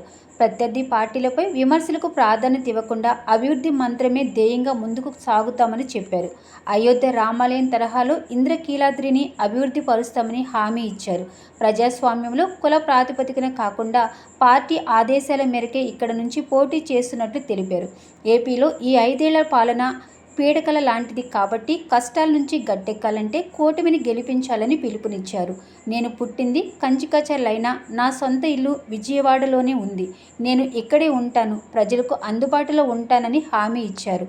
BJP AP in charge Siddharthnath Singh మాట్లాడుతూ ఢిల్లీలో ప్రధానిగా మోడీ, ఏపీలో సీఎంగా చంద్రబాబు ప్రమాణ స్వీకారం చేయడం తథ్యమని తెలిపారు. రాబోయే కాలంలో సుజనా చౌదరి రాష్ట్ర కేబినెట్లో మంత్రి అవుతారని తెలిపారు. మరోసారి ఏపీలో డబుల్ ఇంజిన్ సర్కార్ ఏర్పాటు జరగడం తథ్యమని జోస్యం చెప్పారు. త్రివేణి సంఘం మాదిరిగా 3 పార్టీల కేడరు కలిసి పనిచేయాలని పిలుపునిచ్చారు. కార్యక్రమాల్లో పార్టీ రాష్ట్ర ఉపాధ్యక్షులు సూర్యనారాయణరాజు, ఎన్టీఆర్ జిల్లా అధ్యక్షులు అడ్డూరి శ్రీరామ్, పార్లమెంట్ ఇన్ఛార్జి సుబ్బయ్య, రాష్ట్ర అధికార ప్రతినిధి Yamini Sharma, cluster in charge Srinivasaraju, BJP రాష్ట్ర కార్యవర్గ సభ్యుడు బొబ్బూరి శ్రీరామ్, బీజేపీ పశ్చిమ పొట్టి శ్రీహరి, బీజేపీ ప్రధాన కార్యదర్శి శ్రీధర్, బీజేపీ ఓబీసీ మోర్చా కోశాధికారి బీఎస్కే పట్నాయక్, బీజేపీ కోశాధికారి అవరు బుల్లబ్బాయి శ్రీనివాసరావు, బీజేపీ సీనియర్ నాయకులు కోళ్లపల్లి గణేష్, బీజేపీ ప్రధాన కార్యదర్శి ఆర్ ముఖం, వివిధ మోర్చా నాయకులు, బీజేపీ డివిజన్ అధ్యక్షులు, వివిధ పదాధికారులు తదితరులు పాల్గొన్నారు. ఈ సందర్భంగా వివిధ పార్టీలకు చెందిన 100 మంది కార్యకర్తలు బీజేపీలో చేరారు. కార్యవర్గ సభ్యులు, సీనియర్ నాయకులు మరియు my good friend Siddharth Nath Singh గారు, ఎంతో అనుభవం ఉంది. 10 సంవత్సరాల నుంచి మేము ఫ్రెండ్సే కాకుండా ఆయన పదవుల్లో ఆయన బ్రహ్మాండంగా చేశారు. చాలా దగ్గరగా పనిచేసాం. 2014లో మనం అలయన్స్ చేసినప్పుడు, కూటమిగా ఫాలో అయినప్పుడు ఆయన చెప్పిన మాటలకి మరియు ఇక్కడ వచ్చిన కార్యకర్తలకి మరియు బూత్ ఇన్ఛార్జీలకి ప్రతి ఒక్కరికి, ముఖ్యంగా మోడీ పరివార్, మనందరం మోడీ పరివార్లో ఉన్నాం కాబట్టి అందరం ఈ పదవులనేవి ఆ పర్టికులర్ పర్పస్కి, అదర్వైజ్ మనందరం సమానం. ముఖ్యంగా ఇందాక శ్రీరామ్ గారు చాలా చెప్పారు. అన్నిటికంటే ముఖ్యమైనది ఏంటంటే, నేను ప్రత్యక్ష రాజకీయాల్లో ఎప్పుడూ రాలేదు. 12 సంవత్సరాలు ఢిల్లీలో పార్లమెంటేరియన్గా చేశాను. విభజన జరిగే సమయంలో ఉన్నాను. విభజన జరిగినాక డబుల్ ఇంజన్ సర్కార్ బ్రహ్మాండంగా నడుస్తున్న టైంలో, అంటే నేను గుండె మీద చేసుకొని గట్టిగా చెప్పగలను, స్వతంత్ర భారతదేశంలో ఏ ఒక్క కేంద్ర ప్రభుత్వం ఒక 5 సంవత్సరాల్లో ఒక రాష్ట్ర ప్రభుత్వానికి ఇంతలో 10% కూడా చేసిన దాఖలాలు లేవు గత 75 సంవత్సరాల్లో. కానీ గ్రహపాటు కానీ పొరపాటు కానీ ఆ రోజున చంద్రబాబు నాయుడు గారు ఎందుకు ఆ డెసిషన్ తీసుకున్నారనేది ఆ భగవంతుడికే తెలుసు. గ్రహబలం గట్టిగా పనిచేసింది ఆయన మీద. అందుకు ఆ డెసిషన్ తీసుకోవడం మూలాన మన రాష్ట్రం నష్టపోయింది. అదర్వైజ్ 10 సంవత్సరాల్లో మన భారతదేశంలో అన్ని రాష్ట్రాలు మోడీ గారి అడ్మినిస్ట్రేటివ్ స్కిల్స్తో కానీ ప్రపంచంలోనే అతిపెద్ద రాజకీయ పార్టీలో ఉన్న మెంబర్షిప్గా ఎదగటమే కాకుండా 2014 వరకు మన దేశాన్ని అండర్ డెవలప్మెంట్ కాకపోయినా డెవలపింగ్ నేషన్ అనేవారు. భారతదేశం అనేది ఇంకా డెవలప్ అవుతుంది అని. ఈ రోజున వికసిత భారత్ అని మనం చెప్పుకుంటున్నామంటే అది మొత్తం మోడీ గారికే క్రెడిట్ చెందుతుంది, అందులో అనుమానమే లేదు. నేను ఎన్నో దేశాలు 30 సంవత్సరాల నుంచి తిరుగుతున్నాను. పర్టికులర్గా గత 7 సంవత్సరాల నుంచి మాత్రం ఎక్కడికి వెళ్ళినా you are from India, you are from Modi అని అందరూ కూడా స్పెషల్గా గుర్తించి చెప్తా ఉన్నారు. ఇకపోతే మనకి గత ఒక పీడకలు వస్తే దాన్ని పట్టుకొని మనం వేలాడకూడదు. 5 సంవత్సరాలు ఒక పీడకలు లాంటిది. కాబట్టి అతని పేరు కానీ అతని పరిపాలన కానీ ఇంతకుముందు జరిగిన ఎమ్మెల్యే కానీ ఉచ్చరించడం కూడా నాకు ఇష్టం లేదు. భవిష్యత్ ఏమిటి, వర్తమానంలో మనం చేయవలసింది విన్నింగ్ స్ట్రాటజీ. ముఖ్యంగా ఒకటి మాత్రం నేను కమ్యూనికేట్ చేస్తాను మీకు. ఏంటంటే గత 5 సంవత్సరాల్లో తెలుగుదేశం కార్యకర్తలు కానీ, జనసేన కార్యకర్తలు కానీ, మన కార్యకర్తలు కానీ, ప్రజలు కానీ ఎంత కష్టాలు అనుభవించారు అనేది ఇంకా వేరుగా చెప్పక్కర్లేదు. మీకు అందరికీ బాగా తెలుసు. మళ్ళీ ఆ కష్టాలు ఎట్టి పరిస్థితుల్లో కంటిన్యూ అవ్వకూడదు అని అంటే ఓపిక సహనం చచ్చిపోయింది. ఇక నుంచి ఎట్టి పరిస్థితుల్లో వీళ్ళని అపోజిషన్ స్టేటస్ కూడా లేకుండా పారదోలాలి అనేది మనం కమ్యూనికేట్ చేయాలి మన ఓటర్కి. ఈ డబుల్ ఇంజన్ అంటే అక్కడ మోడీ గారు, ఇక్కడ చంద్రబాబు నాయుడు గారు ఎలాగో ఒక ఓటు మనకి కమలానికి, ఒకటి సైకిల్కి వేసి ఎంపీ ఎమ్మెల్యే ఇద్దరిని కూడా గెలిపించాలని కమ్యూనికేషన్ చాలా చక్కగా చేయాలి. ముఖ్యంగా నేను ఇది ఒక అదృష్టంగా భావిస్తున్నాను, అనుమానమే లేదు దానికి. నగరంలో నూతన నటి దర్శి ఫిల్మ్ శాంతి సందడి చేశారు. శ్రీ క్రోధినామ సంవత్సరం ఉగాది వేడుకలను ఇమృత ఇన్ఫ్రా ప్రాజెక్ట్స్ మరియు లయన్స్ క్లబ్ ఆఫ్ విజయవాడ ఆధ్వర్యంలో విజయవాడలో ఘనంగా నిర్వహించనున్నట్లు శాంతి తెలిపారు. వేడుకలలో నగరవాసులందరూ పాల్గొనాలని ఆమె కోరారు. నగరంలోని అమరావతి కన్వెన్షన్ నందు శ్రీ క్రోధినామ సంవత్సర ఉగాది వేడుకలను విమృత ఇన్ఫ్రా ప్రాజెక్ట్స్ మరియు లయన్స్ క్లబ్ ఆఫ్ విజయవాడ ఆధ్వర్యంలో ఘనంగా నిర్వహించనున్నట్లు నూతన నటి దర్శి ఫిల్మ్ శాంతి తెలిపారు. ఈ విషయమై విజయవాడ గాంధీనగర్ ప్రెస్ క్లబ్ నందు నిర్వహించిన మీడియా సమావేశంలో ఆమె మాట్లాడారు. విజయవాడ నగర ప్రజలకు ముందుగా శ్రీ క్రోధినామ సంవత్సర ఉగాది శుభాకాంక్షలు తెలిపారు. అనంతరం శ్రీ క్రోధినామ సంవత్సర ఉగాది వేడుకలను విమృత ఇన్ఫ్రా ప్రాజెక్ట్స్ మరియు లయన్స్ క్లబ్ ఆఫ్ విజయవాడ సంయుక్త ఆధ్వర్యంలో నిర్వహించడం చాలా ఆనందంగా ఉంది అన్నారు. ఈ వేడుకలకు తనను ముఖ్య అతిథిగా పిలిచినందుకు సంతోషంగా ఉందన్నారు. తనతో పాటు నగర ప్రజలందరూ ఈ వేడుకలలో పాల్గొనాలని కోరారు. అనంతరం విమృత ఇన్ఫ్రా ప్రాజెక్ట్స్ నిర్వాహకులు మాట్లాడుతూ మా ఆహ్వానం మన్నించి ఈ వేడుకలకు ముఖ్య అతిథిగా దర్శి ఫిల్మ్ శాంతి రావడం తమకు చాలా ఆనందంగా ఉంది అన్నారు.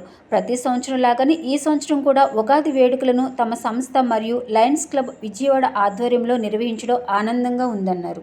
అందరికీ నమస్కారం అండి. నా పేరు Shantipriya, Darshini film heroine. Press and media వాళ్ళకి, విజయవాడ ప్రజలందరికీ అడ్వాన్స్గా ఉగాది శుభాకాంక్షలు. Vimuda infra projects, lions club of Vijayawada fine arts వారి ఆధ్వర్యంలో విద్యా అండ్ వైద్య రంగాల్లో సేవలు అందిస్తున్న వారికి ఈ ఉగాది వేడుకల్లో నన్ను చీఫ్ గెస్ట్గా ఇన్వైట్ చేసినందుకు చాలా హ్యాపీగా ఉంది. టుమారో 4 to 9 జరగబోతున్న ఉగాది వేడుకల్లో మీరందరూ వచ్చి కూడా విజయవంతం చేస్తారని కోరుకుంటున్నాను. Thank you. అందరికీ నమస్కారం అండి. నా పేరు Durgaprasada Rao, Lions club of Vijayawada fine arts past president, అలాగే విముదా ఇన్ఫ్రా ప్రాజెక్ట్ సిఎండి. ఈ 2 సంస్థల ఆధ్వర్యంలో ఉగాది వేడుకలు జరగబోతున్నాయి. దానికి చీఫ్ గెస్ట్గా మన నూతన హీరోయిన్ శాంతి ప్రియని గెస్ట్గా పిలవడం జరిగింది. రేపు అలాగే విద్యా, వైద్యం, అలాగే సామాజిక కార్యక్రమాల్లో సేవలు అందించిన ప్రముఖులకి ఉగాది పురస్కారాలు ఉన్నాయి. ఈ కార్యక్రమం అంతా కూడా అమరావతి కన్వెన్షన్లో చేస్తున్నాము. హలో, అందరికీ నమస్కారం అండి. నా పేరు doctor Ramchand, health and wealth foundation founder అండి. రేపు Vijayawada Lions club of Vijayawada fine arts and విముద fine infrastructure సంయుక్తంగా నిర్వహించబోయే ఉగాది వేడుకలకు హైదరాబాద్ నుంచి దర్శిని ఫ్రేమ్ హీరోయిన్ శాంతిప్రియ గారు విచ్చేశారని, రేపు నగరంలో ప్రముఖులకు విద్య, వైద్య, సామాజిక రంగాల్లో సేవ చేసిన వారిని గుర్తించి వారికి శాంతిప్రియ గారి చేతి మీద పురస్కారాలు జరుగుతున్నాయి. ప్రతి ఒక్కరూ ఈ కార్యక్రమాలకి విజయాలను కోరుతున్నాను. తూర్పు నియోజకవర్గం వైసీపీ అభ్యర్థి దేవినేని అవినాష్ని భారీ మెజారిటీతో గెలిపించాలని ఆయన సతీమణి దేవినేని సుధీర కోరారు. 20వ డివిజన్లో స్థానిక వైసీపీ నేతలతో కలిసి ఆమె ఎన్నికల ప్రచారం నిర్వహించారు. ఈ సందర్భంగా గడప గడపకు తిరుగుతూ ఓట్లు అభ్యర్థించారు. వైసీపీ హయాంలో జరిగిన సంక్షేమ పథకాలను వివరించి మరొకసారి జగన్కు ఓటు వేయాలని ఆమె విజ్ఞప్తి చేశారు. ఈ కార్యక్రమంలో మాజీ కార్పొరేటర్ రవికుమార్, 21వ డివిజన్ కార్పొరేటర్ పుప్పాల కుమారి తదితరులు పాల్గొన్నారు.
మార్వాడి యూనివర్సిటీలో చదివిన విద్యార్థులు జీవితంలో ఉన్నత స్థాయికి చేరుకుంటున్నారని university faculty of computer application dean doctor R Sridharan తెలిపారు. అన్ని కోర్సులు అందుబాటులో ఉన్నాయని, తమ యూనివర్సిటీకి జాతీయ స్థాయిలో గుర్తింపు ఉంది అన్నారు. విజయవాడ లబ్బిపేటలోని హోటల్ వివంత గేట్వే సమీపంలో మార్వాడి యూనివర్సిటీ ఆంధ్రప్రదేశ్ హెడ్ ఆఫీస్ను నూతనంగా ఏర్పాటు చేశారు. ఈ కార్యాలయాన్ని university faculty of computer application dean doctor R Sridharan, south India marketing ప్రతినిధి వెంకట వినయ్ చౌదరి తదితరులు ప్రారంభించారు. అనంతరం మాట్లాడుతూ ఆంధ్రప్రదేశ్ విద్యార్థులకు మంచి కోర్సులను అందించేందుకు ముందుకు వచ్చామని పేర్కొన్నారు. జాతీయ స్థాయిలో రాణించడానికి యూనివర్సిటీలు ఇచ్చే బోధన మరియు స్కిల్స్ దోహదపడతాయన్నారు. గుజరాత్లోని రాజ్కోట్లో ఉన్న తమ యూనివర్సిటీ దేశవ్యాప్తంగా గుర్తింపు లభించిందన్నారు. కార్యక్రమంలో యూనివర్సిటీ ప్రతినిధులు పాల్గొన్నారు.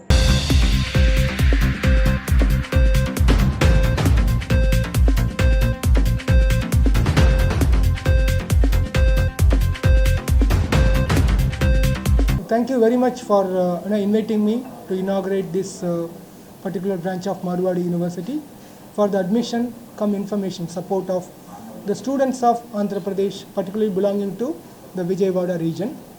Yeah, my name is Dr. Sridharan Rajagopal. I am working as a Dean of Computer Applications and Dean of Academics at Marwadi University since 2012. I have just completed my 11th year of service and entered into 12th year. And Marwadi is a great organization which is powered by the famous Marwadi Shares and Finance Limited. They are one of the leading companies involved in share, depository and other finance related activities. They have started this wonderful campus in the region called Rajkot, which belongs to Gujarat, in the year 2009 as an integrated campus. This integrated campus initially started programs in engineering, programs in management and programs in computer applications. Later on, in 2016, we became an independent university. Before becoming university itself, we have grabbed NAAC A+ accreditation, which proves the quality of the academic and other processes the Marwadi University is having. When we became university in 2016, after our 3 to 5 years of operation, we again re-accredited by NAAC with the same A+. This shows our consistency. First time also we got A+, and second time also we got A+. And another important thing is our university has been declared as a center of excellence by Gujarat government. We have got certain amount of autonomy to deal with academic matters. So only 6 or 7 universities in the state are declared as Center of Excellence. In that, I am proud to say that Marwadi University is one among them. ఈరోజు Marwadi university Rajkot Gujarat యొక్క Andhra Pradesh head office విజయవాడలో start చేయడం జరుగుతుంది. అంటే తెలుగు రాష్ట్రాల్లో ఈ సంవత్సరం మార్వాడి యూనివర్సిటీకి వస్తున్న రెస్పాన్స్ని దృష్టిలో పెట్టుకొని విజయవాడలో మాత్రమే కాకుండా హైదరాబాద్లో ఈ 2 స్టేట్స్లో హెడ్ ఆఫీస్గా హైదరాబాద్ తెలంగాణకి, విజయవాడ హెడ్ ఆఫీస్గా ఆంధ్రప్రదేశ్కి స్టార్ట్ చేయడం జరిగింది. దీంతో పాటుగా ప్రతి డిస్ట్రిక్ట్స్లో కూడా మార్వాడి యూనివర్సిటీ యొక్క ఆఫీసెస్ స్టార్ట్ చేయడం జరిగింది. ఈ రిలేటెడ్ ఇన్ఫర్మేషన్ పిల్లలు తెలుసుకోవాలనుకుంటే మీకు దగ్గరలో ఉన్న సెంటర్ కోసం మీరు వెబ్సైట్కి వెళ్ళిపోయినట్టుగా అయితే అక్కడ క్లియర్గా అన్ని లొకేషన్స్ డీటెయిల్స్ ఇవ్వడం జరిగింది. సో మార్వాడి యూనివర్సిటీ కోసం మనం మాట్లాడుకున్నట్టుగైతే ప్రస్తుతం పిల్లలు ఎక్కువ ఇష్టపడుతున్న యూనివర్సిటీగా చెప్పొచ్చు. అంటే మన తెలుగు రాష్ట్ర పిల్లలు ఒక లోకల్ ఎంసెట్ లేదా లోకల్లో చదవకూడదు, నేను బయటికి వెళ్ళాలి, ఏదైనా కొత్త విషయాలు నేర్చుకోవాలి, రైట్ నా ఆలోచన విధానం మారాలి, అసలు కొత్త ఏరియాకి వెళ్తే ఎలా సర్వైవ్ అవ్వగలం, ఇటువంటి విషయాలని నేర్చుకోవాలి అనుకున్న పిల్లలు జనరల్గా ఒక 10 to 15% పిల్లలు మన ఏపీ కాకుండా బయటికి వెళ్ళటానికి ట్రై చేస్తారు. కొంతమంది పిల్లలు సౌత్ వైపు చెన్నైయో బెంగళూరు వెళ్తుంటారు, కొంతమంది పిల్లలు నార్త్ వైపు వెళ్తుంటారు. సో ఆ రకంగా నార్త్ వైపు వెళ్ళాలి అనుకున్న పిల్లలకి ఒక డెస్టినేషన్ లాగా అయిపోయింది మార్వాడి యూనివర్సిటీ. ఎందుకు ఇంతమంది పిల్లలు అక్కడికి వెళ్ళడానికి ఇష్టపడుతున్నారు అని మనం చూసుకుంటే మనం మాత్రమే కాదండి, దాదాపుగా 53 కంట్రీస్ నుంచి పిల్లలు అక్కడ చదువుతున్నారు. అంటే ఇంతమంది పిల్లల్ని అట్రాక్ట్ చేస్తున్న అంశం ఏంటి అని మనం చూసుకుంటే ఇక్కడ మెయిన్గా ఇన్ఫ్రాస్ట్రక్చర్ కావచ్చు, లేదంటే టీచింగ్ అండి. మెయిన్గా ఇప్పుడు పిల్లవాడిని మనం రేపు పొద్దున గ్లోబల్ ప్రొడక్ట్ చేయాలి అంటే సబ్జెక్ట్ లేకుండా సర్టిఫికేట్ చేతిలో ఉండటం వల్ల యూజ్ ఉండదు. మార్వాడి యూనివర్సిటీ ఆ పాయింట్లో టెక్నికల్ ఎడ్యుకేషన్ కావచ్చు, లేదంటే ఆర్ట్స్ అండ్ సైన్స్ అదర్ విషయాలు కావచ్చు, ఎడ్యుకేషన్ పరంగా చాలా స్ట్రాంగ్ ఫ్యాకల్టీ బేస్ ఉన్న యూనివర్సిటీ అని చెప్పొచ్చు. పశ్చిమ నియోజకవర్గంలో బీజేపీ అభ్యర్థి సుజనా చౌదరి ప్రచారం జోరుగా సాగుతుంది. 35వ డివిజన్ పూర్ణానందంపేట ఆంజనేయ స్వామి ఆలయంలో పూజలు చేసి ప్రచారాన్ని ప్రారంభించారు సుజనా చౌదరి. సోమవారం సుజనా చౌదరితో పాటు కూటమి ఎంపీ అభ్యర్థి కేసినేని శివనాథ్ ఎన్నికల ప్రచారంలో పాల్గొన్నారు. 35వ డివిజన్లోని పలు వీధుల్లో ప్రచారం నిర్వహించారు. డివిజన్లోని సమస్యలను సుజనా చౌదరి దగ్గర స్థానికులు ప్రస్తావించారు. వారి సమస్యలు పరిష్కారం చేస్తానని ఆయన హామీ ఇచ్చారు. వృద్ధులు, చిరు వ్యాపారులను పలకరిస్తూ సుజనా చౌదరి ప్రచారం ముందుకు సాగింది.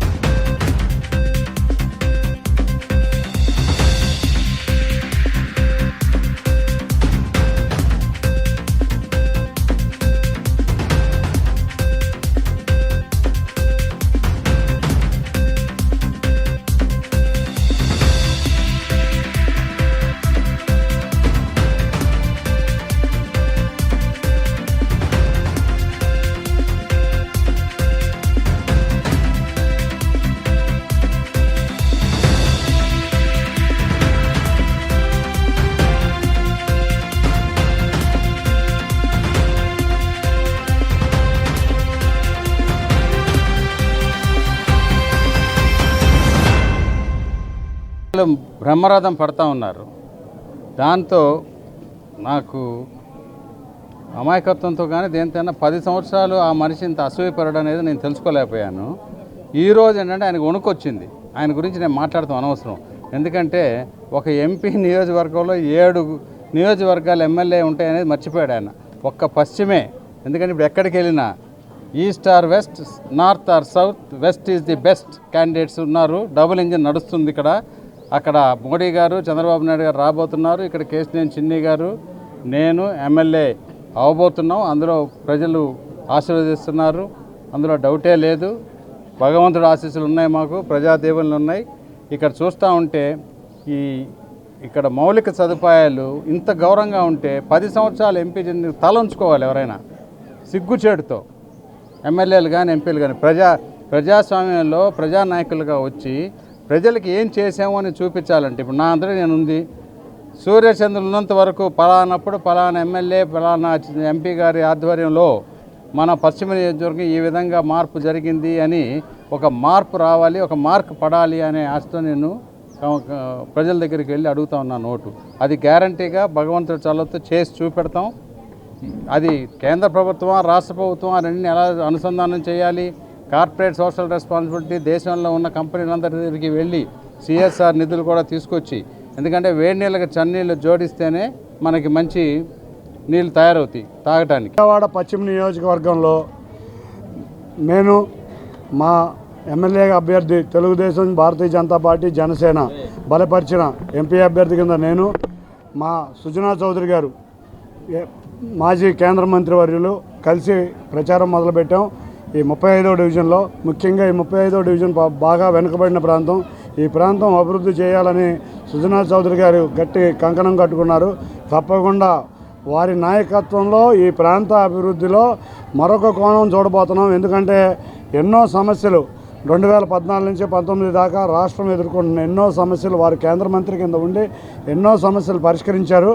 అటువంటి వ్యక్తి పశ్చిమ నియోజక అభ్యర్థి అయినందుకు మాకు, అంతేకాకుండా అంటే తెలుగుదేశం పార్టీకే కాదు, భారతీయ జనతా పార్టీకే కాదు, జనసేనకి చాలా అదృష్టంగా భావిస్తున్నాం. మేమందరం కలిసికట్టుగా ఉండి వారి అభ్యర్థిత్వాన్ని బలపరిచి నన్ను, వారిని అత్యధిక మెజారిటీలో గెలిపించడానికి ప్రజలు రెడీగా ఉన్నారు.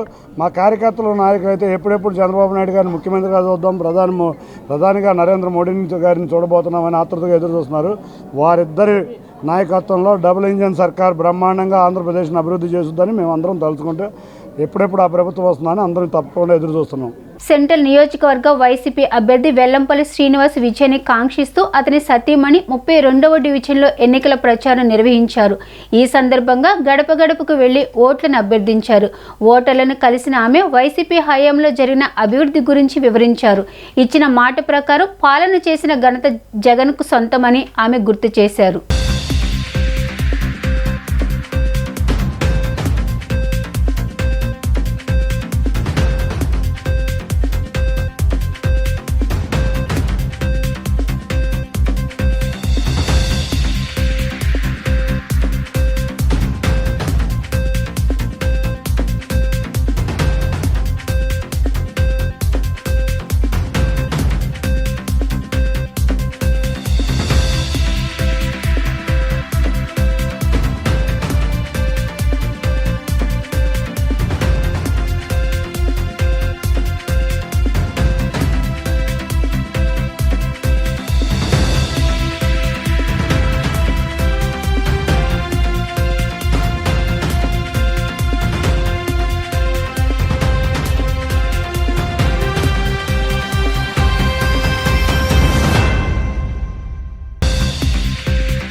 సెంట్రల్ నియోజకవర్గ ఎమ్మెల్యే అభ్యర్థి వెల్లంపల్లి శ్రీనివాస్ గారి మిస్సెస్ ఈ రోజుని ఇందిరా ఎన్క్లేవ్కి రావడం జరిగింది 32వ డివిజన్లో. అలాగే గడప గడపకు తిరుగుతూ గడపలో ప్రతి ఒక్కల ఆశీర్వాదం తీసుకుంటున్నారు.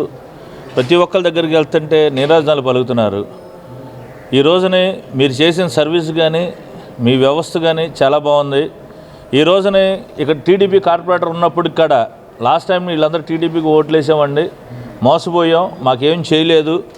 ఈ రోజున మీరు ఓడిపోయినప్పుడు కాడ నిత్యం ప్రజల్లో ఉండి ఈ రోజున ఈ 32వ డివిజన్కి పార్టీలు చూడకుండా, కులాలు చూడకుండా, మతాలు చూడకుండా, వ్యక్తులను చూడకుండా ఈ రోజుని జగన్మోహన్ రెడ్డి అభివృద్ధి పదంగా, అలాగే 2 కళ్ళు, ఒకటి అభివృద్ధి, ఒకటి నవరత్నాలు, 2 దృష్టిలో పెట్టుకొని ఈ రోజున అభివృద్ధి పదంలో ఉండి వాలంటీర్ వ్యవస్థ తీసుకొచ్చి గొప్ప లేదు పేద లేదు ప్రతి ఒక్కరికి అందుబాటులో ఉండి ఈరోజు నిత్యం వాలంటీర్ వ్యవస్థ అందుబాటులో ఉన్నందుకు మీకు చాలా ధన్యవాదాలండి.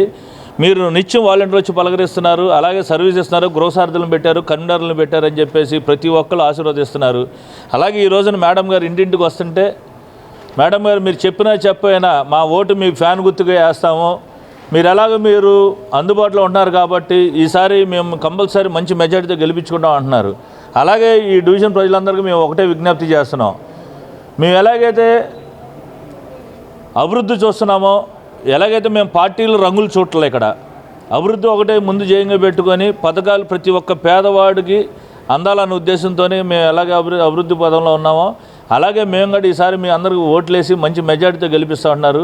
ఒకటి కేసీఆర్ నాని గారికి, అలాగే మా సెంట్రల్ నియోజకవర్గం ఎమ్మెల్యే వెల్లంపల్లి శ్రీనివాస్ గారి కాడ మంచి మెజార్టీ ఇచ్చి గెలిపిస్తామని చెప్పేసి మేడం గారు వచ్చినప్పటికి శ్రీనివాస్ గారు వచ్చారు, ఆయన రావాలండి, మీరు రావాలా మాకని చెప్పేసి అడుగుతున్నారు. కాబట్టి వాళ్ళందరూ ఆశీర్వాదం వెల్లంపల్లి శ్రీనివాస్ గారికి ఉంది కాబట్టి మంచి మెజార్టీ గెలిపిస్తూ ఉంటున్నారు. అలాగే మేము ఎప్పుడు నిత్యం ప్రజల్లో ఉంటామని చెప్పేసి మీ మీడియా ద్వారా తెలియజేస్తున్నాం. రాష్ట్ర వ్యాప్తంగా దాదాపు 10,670 పోస్ట్ ఆఫీసుల ద్వారా ఓటర్ల అవగాహన కార్యక్రమాలను నిర్వహించేందుకు రాష్ట్ర ప్రధాన ఎన్నికల అధికారి ముఖేష్ కుమార్ మీనా సోమవారం శ్రీకారం చుట్టారు. పోస్టల్ శాఖ ముద్రించిన పలు రకాల ఓటర్ల అవగాహన పోస్టులను అదనపు CEO MN Harinder Prasad, assistant post mortem general Kandula సుధీర్తో కలిసి ఆయన తమ ఛాంబర్లో ఆవిష్కరించారు.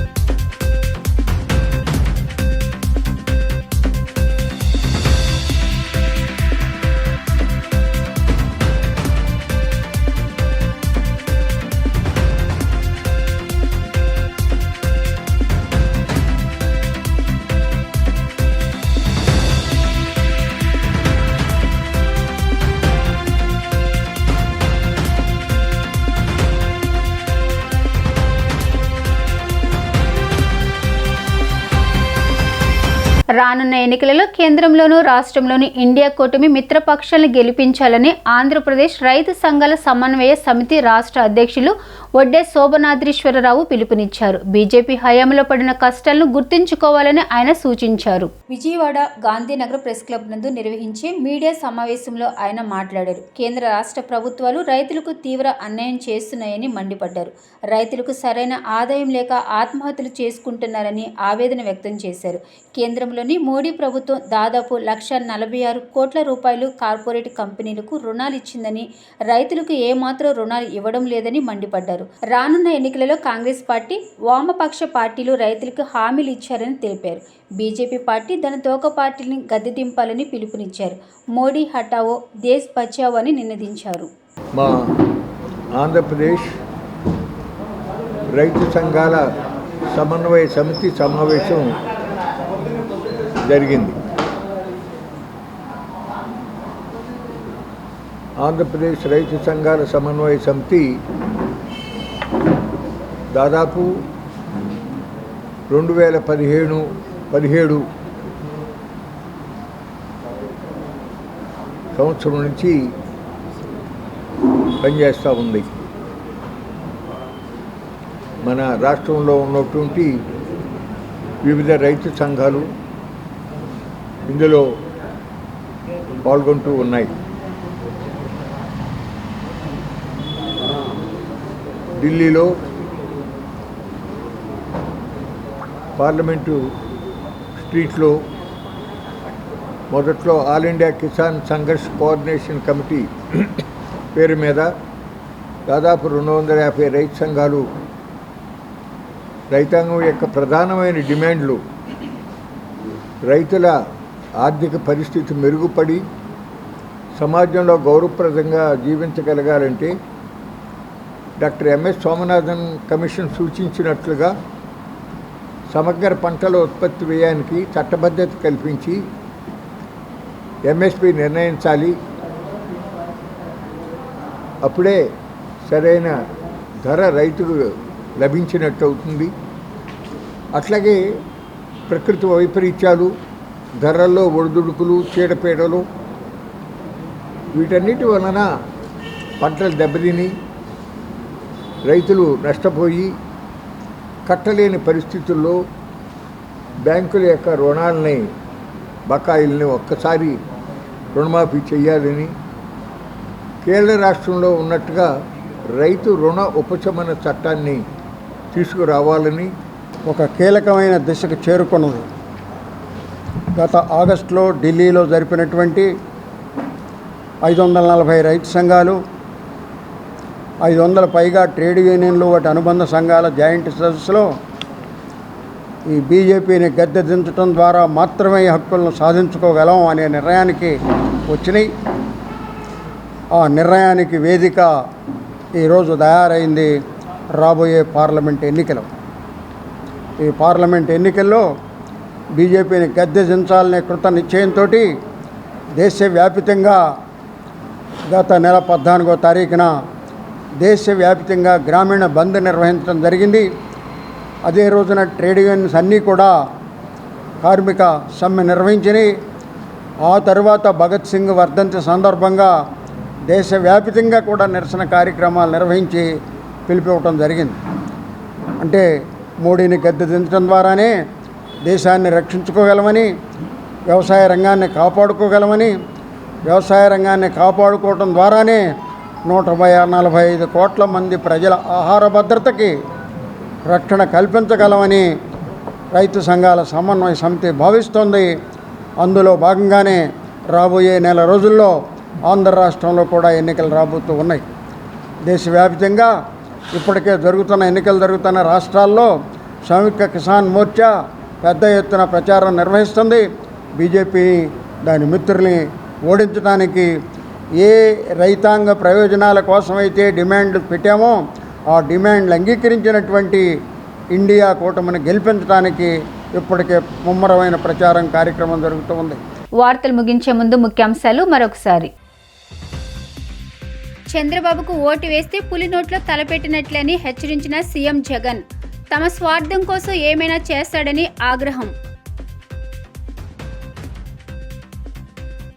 సీఎం జగన్ అమలు చేసిన సంక్షేమ పథకాలు తమ విజయానికి దోహదపడతాయన్న ఎమ్మెల్యే వెల్లంపల్లి శ్రీనివాసరావు. అర్హులైన ప్రతి ఒక్కరికి పథకాలు అందించినట్లు స్పష్టం. సుజనా చౌదరిపై విమర్శలు చేసిన ఎంపీ కేశినేని నాని. అతని వల్ల రాష్ట్రానికి గాని నగరానికి గాని ఏ మేలు జరగలేదని వెల్లడి. రాజకీయాల్లో విలువలు లేని వ్యక్తి చంద్రబాబు అంటూ విమర్శించిన మంత్రి జోగి రమేష్. పొత్తులు పెట్టుకుంటే తప్ప రాజకీయాలు చేయలేడని ధ్వజం. దీని ఇంతటితో సమాప్తం. నమస్కారం.